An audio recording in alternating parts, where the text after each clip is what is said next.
Ascension with Ellie. This week on the Ellie Dreams Down Under channel, I did an analysis of the astrological phenomenon that's taking place, which is Pluto entering Aquarius. This is something that has not happened for 200 years, and so it's kind of a big deal in astrology circles. Pluto has entered into Aquarius. It did this on the 19th or the 20th of November, depending on where in the hemisphere you live, or whether it's the north or south hemisphere that you live in. And it's going to stay in Aquarius for 20 years. I did a two-part series, which I've decided to merge together and create and turn into an episode of this show so that my wider base of listeners can also get this information. So in part one, I do kind of a recap of what Pluto in Aquarius could potentially mean. And also I add two other astrological phenomena that are taking place, one in 2025 and one in 2026. And you might notice that part of the discussion refers also to other predictions or phenomenon that have taken place in the past that might actually coincide with this planetary lineup. For example, predictions made by the Lady in White to Chris Bledsoe, just to name a few. And so I thought I would add this and then come back and have a little chat with you and then show you what my tarot reading also brought up to see whether or not the two different types of the two different approaches, whether it be the astrological approach or the tarot approach, whether or not they provide similar information about this phenomenon. So let's take a look at the astrological explanations. I want to read you something that I actually think is really, really cute. I'm not going to show you which book it's in because I don't want to embarrass the author. But I will tell you that this is a verbatim readout of what it says here. Pluto, I was looking at Pluto in Aquarius, and I've got a variety of different resources, but I love this. This really tickled me. It's talking about the way that Pluto affects the various different signs as it travels through the signs. And it says here, due to the long orbit making these placements irrelevant, Pluto in Aries, Taurus, Gemini, Aquarius, and Pisces is not included in this book. The book's author thought that it's something that's not going to happen, and therefore there's no point talking about it. And then guess what? For the first time in 200 years, Pluto is in Aquarius. It entered Aquarius, I think, on the 19th or 20th of November, depending on which hemisphere you live in. And it's going to be here for for the first time in 200 years, and it's going to be in Aquarius for 20 years. Now, I've got a few notes here about what the impact of that is likely to be, but there are also two other things that are taking place later on in 2025 and 26, and so I want to remember those as well, because that is something that we might find particularly interesting. So there are quite a few things that the Pluto in Aquarius energies are likely to bring to the surface on a major scale, because it's such a long orbiting planet that when it does enter into Aquarius, the impact is likely to be significant. The first one is the potential for increased conflict. For example, the power shift between nations might change. I've been talking about how the China, for example, is gaining in relevance across the world. China's GDP is growing at a rate that's nearly double that of the United States. I think that the United States GDP at the moment is around 20 trillion.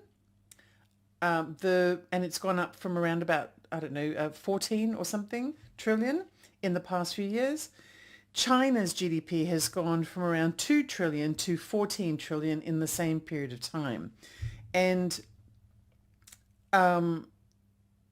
so it's at a much more rapid percentage. That is something that could be influenced by this Pluto and Aquarius energy. There's also the issue in this planetary lineup of there being changing alliances among different nations. There's a push for authoritarianism across the world. Those authoritarian leaders are kind of banding together to be able to justify themselves and build alliances. That's evidence that we're seeing right now. And just the issue of the rise of authoritarianism is also one of the signs of this as well, because of the fact that the energy at the moment with Pluto moving into Aquarius in particular is that there's kind of a power struggle taking place and everyone's trying to grab what they can. Other things here, the US sudden change in support for Ukraine. Joe Biden and the White House or the presidential administration have actually changed their stance slightly by allowing Ukraine to use American long-range weapons to actually attack Russia on its own soil and take some of Russia's territory, which has been taking place very recently, rather than simply defending itself. This is an escalation and also a change in the power dynamic, which could be part of the energy. Iran also has sort of cozied up to Russia. There's a quid pro quo element taking place with Russia and Iran sharing information, sharing technology and weaponry. There's also likely to be an increase in things like espionage between nations, and this is all about hoarding information and gaining as much power as possible. But another thing when it comes to this increased conflict element that comes out of the planetary lineup is that it also could relate to there being an increase in revolt against authority. So there could be more in the way of protesting or riots or conflict, and also this nationalistic type of conflict as well, or the conflict of the common man, which I know that, you call it populism, but populism, I think, has been distorted. But, we could call it populism. So populism uprisings and things like that. So this increased conflict is one of the signs of this planetary lineup. The next one is about shifts in technology, in particular, probably artificial intelligence, but there being massive information shifts taking place and lots of new information circling around, which then allows for some people, to gain access to a greater amount of information. There's also new discoveries that take place, which may be discoveries of information. When I think about new discoveries of information, there is a possibility that it can be discoveries of old information. I'm currently looking at all of the secret gospels that were discovered in the mid-20th century. And I wonder whether there's more or whether there's sections. I mean, I was so disappointed, for example, when I was doing my episode on the Gospel of Mary, to discover that the first 6 pages are missing and then there's 5 or 6 pages missing in the middle, because it's such an interesting gospel that it would be nice to have every word and be able to see what happened in the beginning.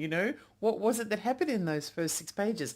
It could be that another example of that same gospel is found, or more gospels are found, or more ancient writings are found. It could even be that a new civilization is found, something that was never expected to exist, or a new species of animal or something like that are being discovered, because there's something. When Pluto moves into Aquarius, there's a possibility of there being so much information shifting that it includes new information that's being discovered. There's also the influence of entities, particularly powerful entities such as governments and world powers, to be able to manipulate technology in order to abuse that technology to gain benefit in some way, to be able to benefit from increased power and control. It can be an abuse of technology, an abuse of science. Think, for example, of that cloning debate. Is it appropriate to clone a human being or any other kind of species of animal? And what are the ethical implications of that? Well, it could be that there's a lowering of the boundaries when it comes to that, or there could be secret activity, or even just overt activity of wanting to manipulate technology and science to be able to gather as much power as possible for that entity or that nation itself. And a lot of that could be done covertly as well.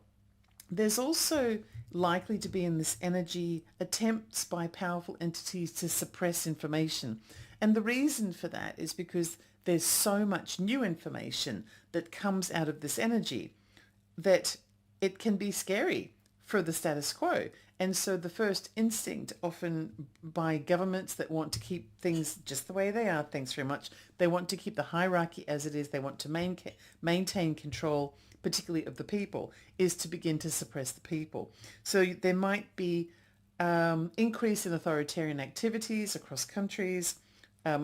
Governments may end up flipping into something that's more of an authoritarian mindset, and there could be control, whether it be a manipulation of information, suppression of information, overt or covert control of the people in some way.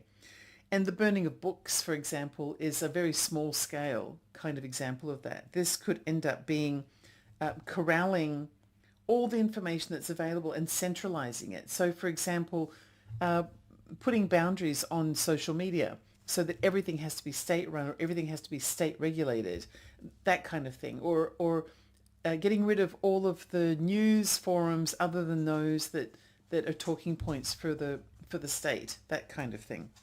And also the possibility of there being hidden information, like I had mentioned earlier about there being an overt operation relating to science or technology, not overt, covert operation that's hidden away and may be presented as being something that is wholesome and positive and don't worry, this is for the greater good. But in fact, it's sinister behind the face of it, but they're not expressing it honestly and that kind of thing. So increases in disinformation as well.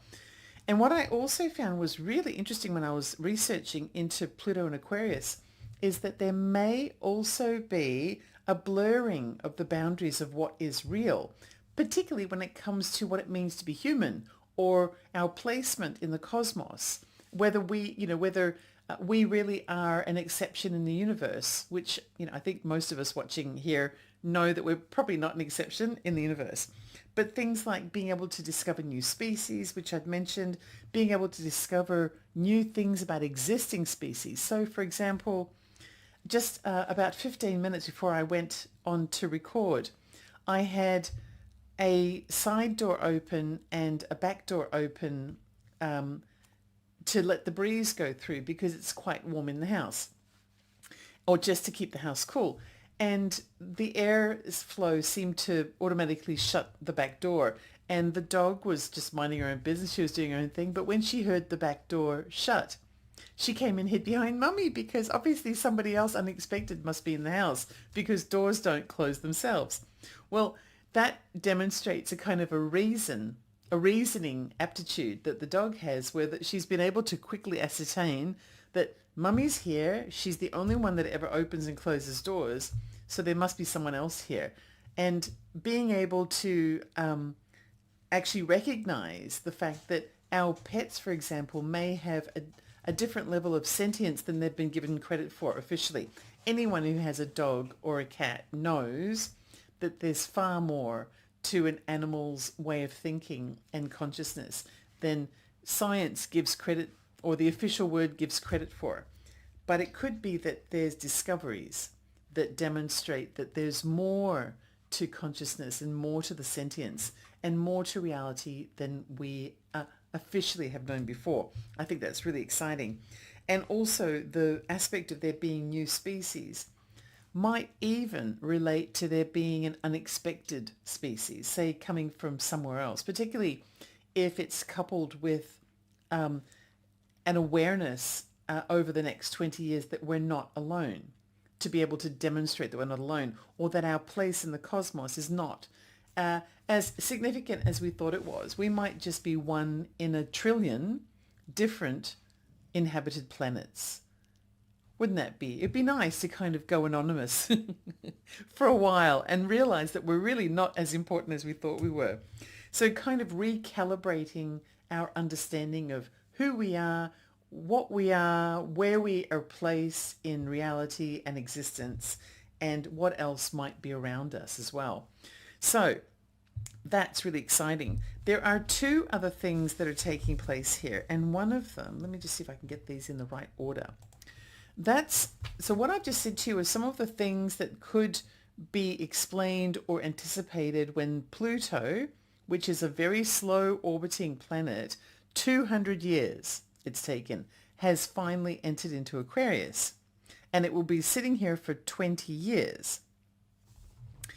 So unexpected, apparently, that in a book, an astrology book by a well-known author, because I did look her up, didn't even think it was worthwhile mentioning because it's probably never going to happen. Anywho, maybe not in her lifetime. I don't know. Anyway, but the other two things that are happening place, let's have a look here. We've got Uranus is going to be going into, let's see, transiting into Gemini. And I think that's happening next year, in July of next year. Is it July? Now, Uranus would have been sitting in Taurus, which is a really steady sign. Gemini is not such a steady sign. And so when it does shift into Gemini in around the middle of 2025, it's going to create a stimulation of energy where things are not quite as certain. And I actually think that that in itself sounds interesting. Now, I don't know enough because I'm still learning, but I don't know enough about the Uranus in Gemini energies, and I'd be really grateful to see your comments, anyone who has more experience than I do. But I just thought it was something that was likely to take us down the next step in a path, because here in 2024, this Pluto and Aquarius thing is a big deal. However, next year, in around about 6 or 7 months, the Uranus in Gemini starts to create some instability. And so Uranus is kind of a disruptor planet. And so a disruptor in a disruptor type of sign, I think, is kind of interesting. The next thing happens in 2026, and this is what really got my attention. This is a conjunct between Saturn and Neptune. And I think it's happening in February of 2026, or it's beginning to happen in February 2026. But I think it's around about Easter time, which is it April in 2026? But around about the Easter time, which is relevant to the Chris Bledsoe predictions by the Lady in White about something bad happening around Easter time of 2026. Well, this coincides with it by date. I'm just trying to find my note. Where is that? Okay. So I'm looking at astro.com for this, and it says that in July of 2025, the conjunction will be near exact, but it will be perfect at 0 degrees Aries on February the 20th. And then shortly thereafter, in April, I've lost that bit, but that's okay. I'm sure that astrologers who are watching will have more information than me, but somewhere in April, there's a magnification of something else. What it's likely to actually relate to here is that status quo's collapse, something powerful that was in control of the status quo, is likely to collapse at that time. And there'll be a rise of a new set of heroes that will be charismatic, whether it be 1 or 1,000 or whatever, that will be charismatic, that will actually lead the people into something new. So when you think about all of this planetary activity,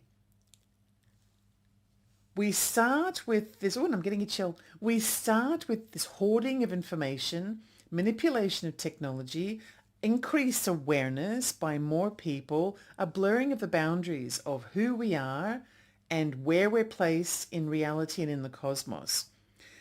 And then we get this disruptor element happening within 6 or 7 months of that is going to be long-standing. And then we get another layer, which is the rise and fall of empires, in a way. So it looks as though this energy is significant and this planetary shift is significant. So that was my perspective based on research into the phenomenon of Pluto moving into Aquarius for the first time in 200 years. It's kind of a big deal, and it has the potential to really shake things up, particularly with the conjunction taking place and also the movement of Uranus into Gemini as well. Now, let's take a look and see what the cards had to say about that very same phenomenon.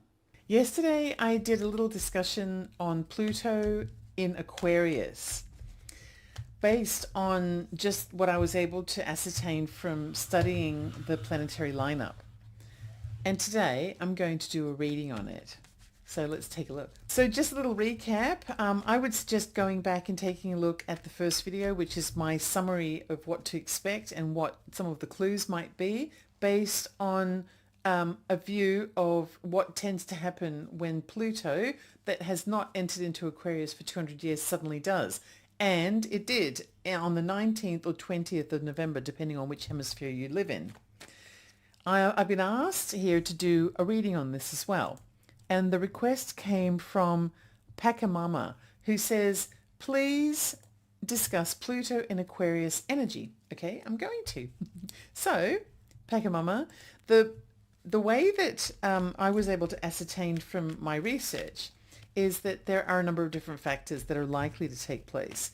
And that is a hoarding of information, an acceleration of information and technology, also powerful entities hoarding that information to gain power and control, increased authoritarianism or pushes for authoritarianism, increased espionage efforts, also more conflicts around the world, but also more domestic conflicts as well, potentially even attempted uprisings, the increase in authoritarian leadership and pushes for authoritarian tendencies, the suppression of information, but the growing awareness of people as well, and also the manipulation of science and technology. So things like doing things that might be unethical in science or technology in order to gain that power. Kind of like it looks like a desperate fight that's accelerating,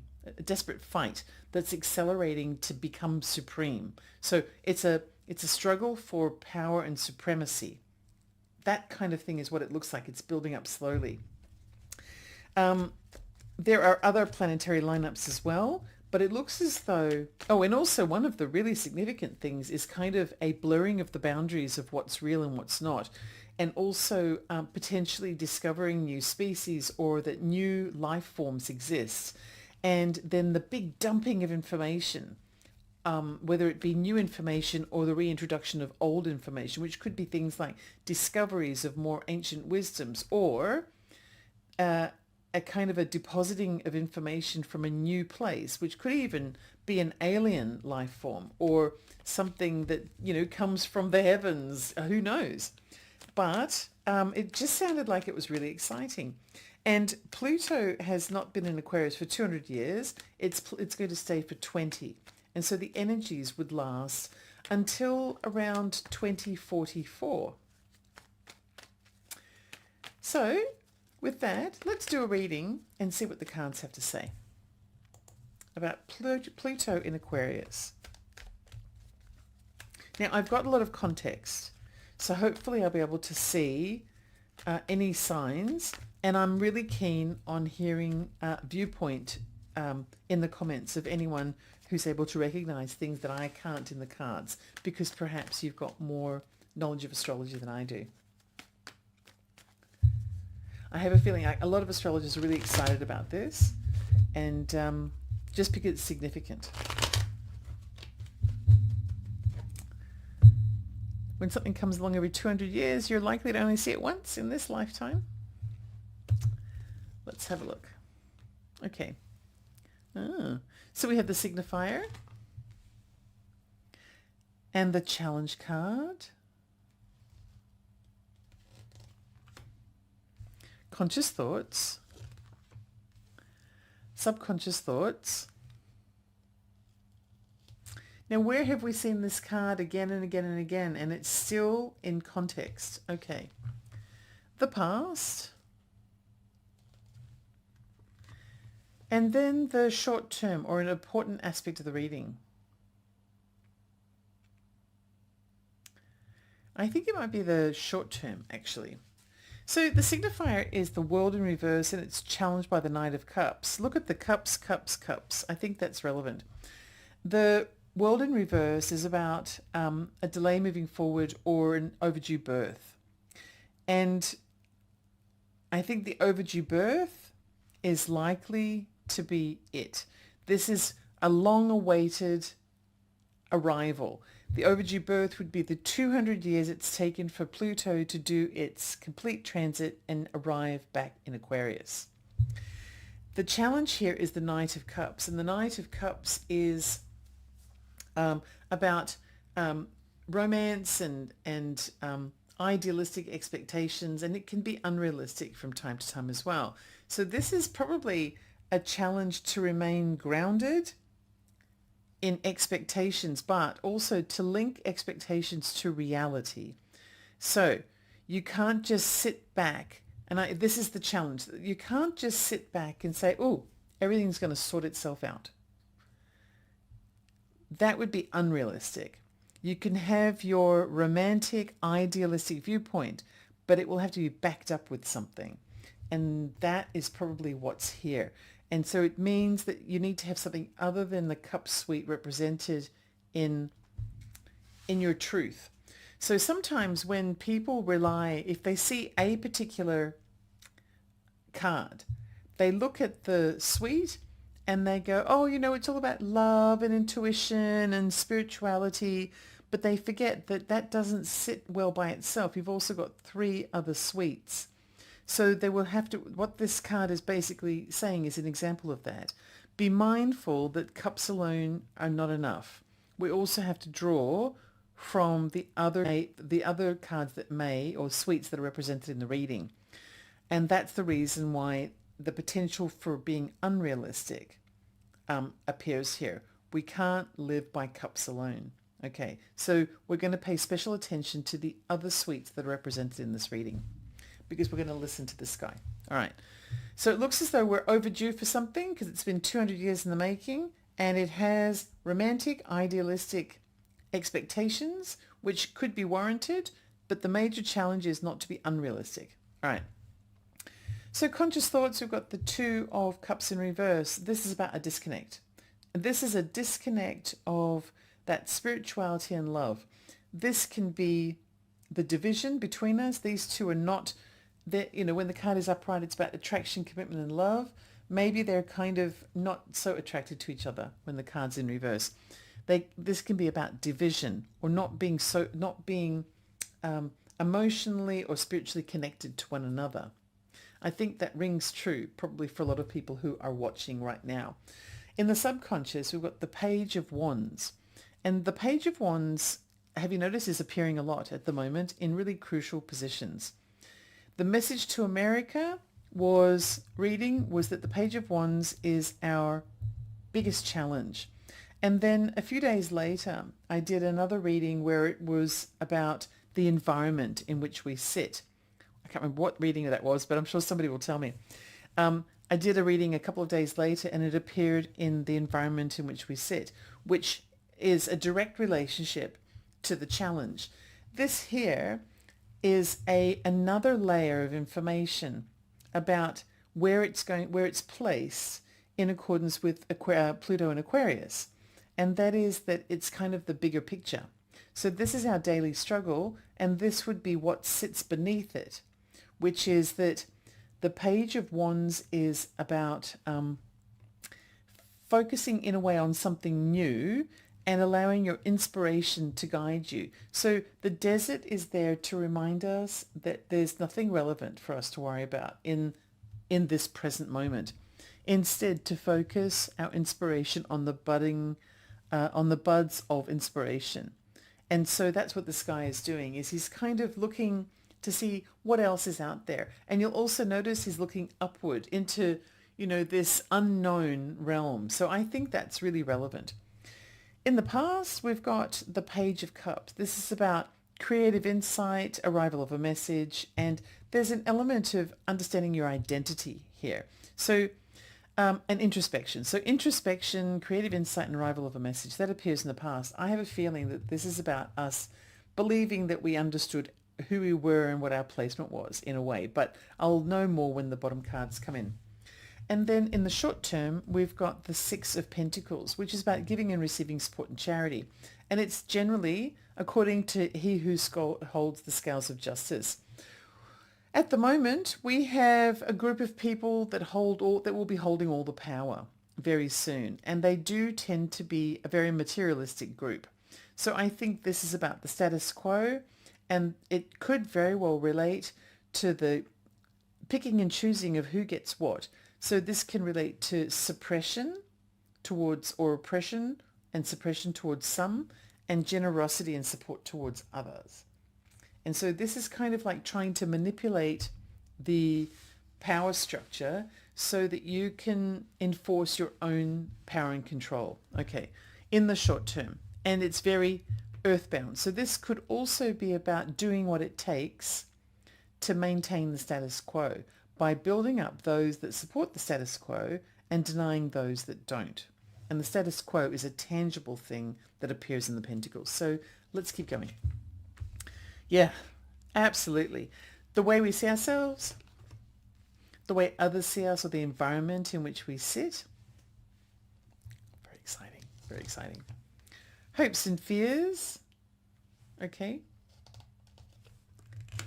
And then the final answer. Okay, when I put this down, I had this reminder of something that came to me, the various different planetary lineups that become significant relating to Pluto and Aquarius are also the Uranus entering Gemini, which kind of destabilizes things a little. It makes it a little bit wobbly. And also the Saturn-Neptune conjunction that takes place and then kind of solidifies in early 2026, which could be about the fall of major powers and the rise of new heroes. It seems as though something's building up that's going to have almost like a humbling effect. And I do suspect that that's what's happening here. I'm going to need an extension for this card, because this is uncanny, but I don't think it finishes the story just yet. So let me just keep going through this though. The way we see ourselves is the Nine of Wands, and this is about courage and resilience in the face of adversity. This is a clue about what to do with the positive energy and the positive light. It's about maintaining your strength, being strong, trusting in the fact that you have everything that you need inside you, basically. You have that courage and resilience. So we have everything that we need inside us, okay, despite the current disconnect from others.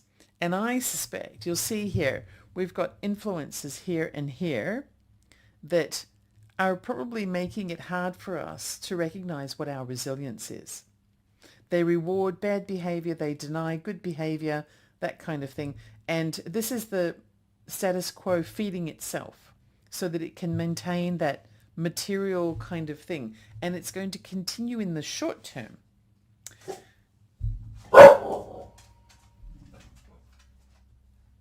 It's okay, darling. It's okay. Lolo's just having a bit of a grumble. Something's happened next door, I think. Okay. All right. So the the way we're viewed by others or the environment in which this sits is justice in reverse, and I think it's the environment. Actually, you know what? It may even be the way that we're viewed. But if this is the view of humanity, then whatever it is that will ultimately transpire from this Pluto Aquarius energy is going to cast a very harsh judgment. And that's what's humbling right here. But you see how it sits beneath this fellow who's looking up, who has his inspiration forward. I think that it's a really important message for us not to be some happy-go-lucky drunkard who just ignores reality and kumbayas their way through life, because that's not realistic.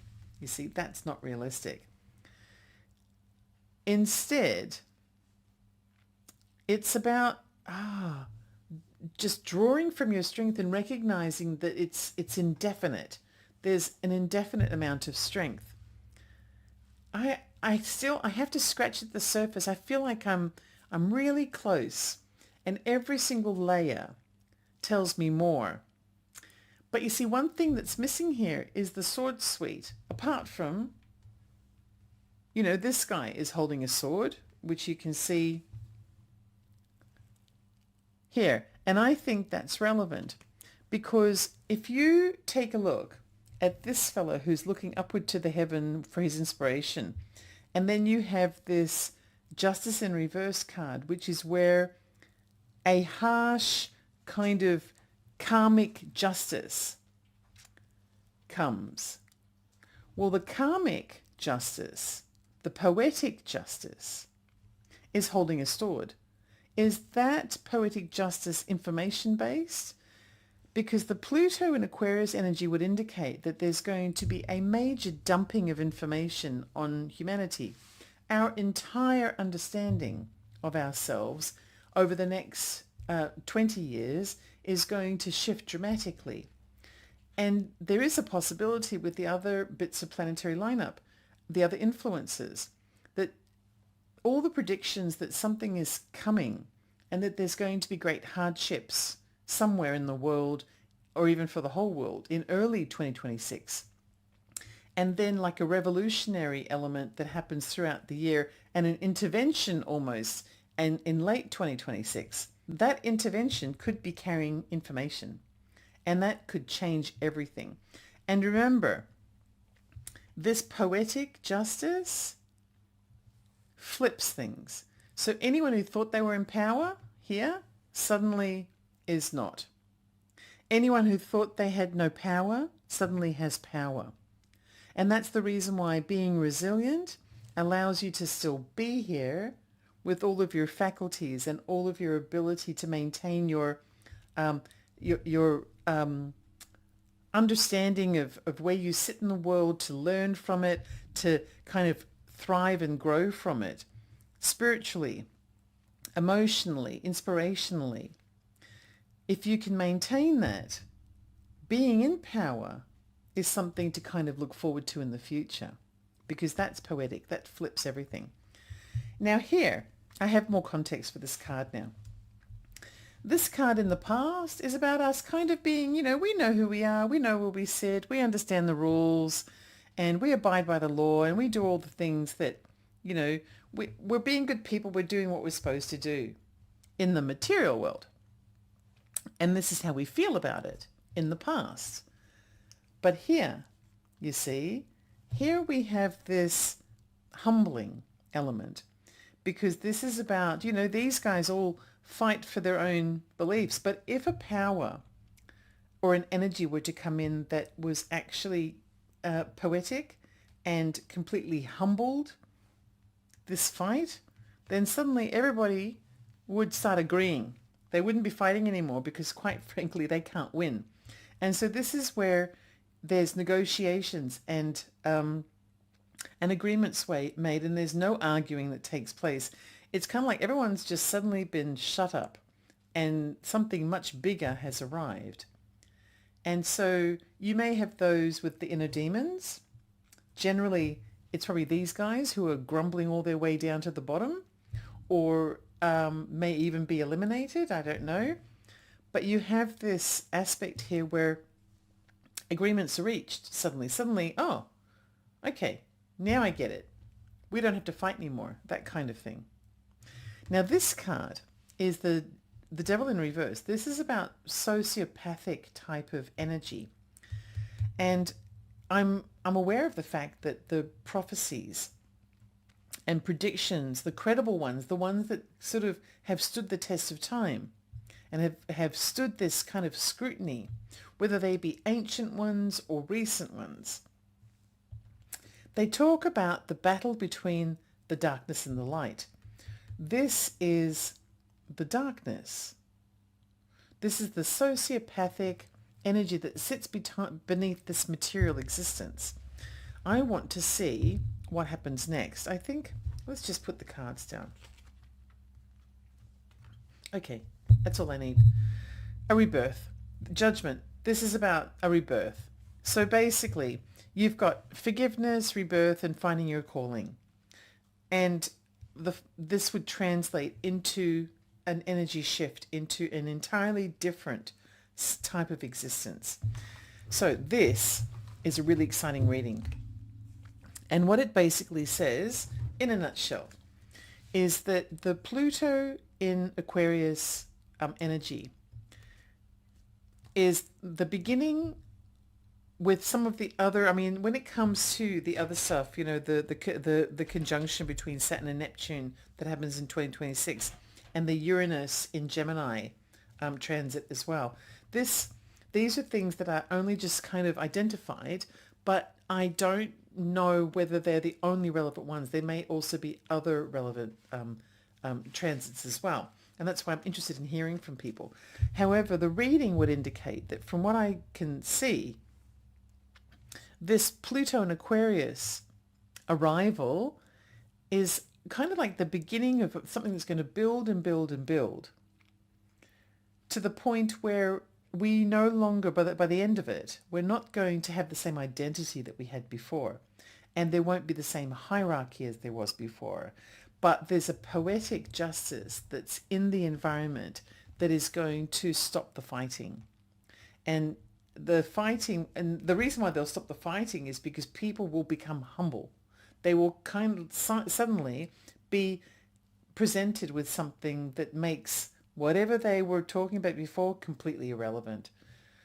You know, I'm fighting for my rights or for my opinion or for power. And suddenly a big purple elephant falls out of the sky, you know, and you kind of go, what was I fighting about? You forgot everything that was so important to you a moment ago. And that's what I've been feeling. Like something like that is coming in. I'm not the only one. A lot of people have been feeling it. We can't put our finger on it. But it's just so exciting. I don't know. It's just so exciting. And this looks like it might be part of that process. Pakamama, thank you so much for your question. It wasn't even on my radar until I saw your teeny weeny little comment. But now it's a great big deal in my world and I'm going to see if I can get more information. I'm really looking forward to your comments. So there you go. That was my tarot card reading. I did a 10 card reading for those who are listening on audio, for those who are watching on video, perhaps on KGRA or on my Facebook page, or if you've returned to YouTube, take a look at the two different perspectives side by side.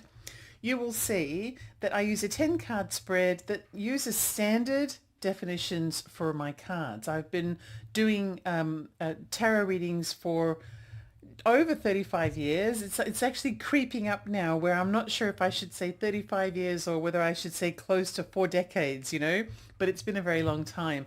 And I always use a standard set of definitions for the cards, and then I kind of stretch them out in relation to context in order to find out what the language is that is being portrayed to me about a particular subject.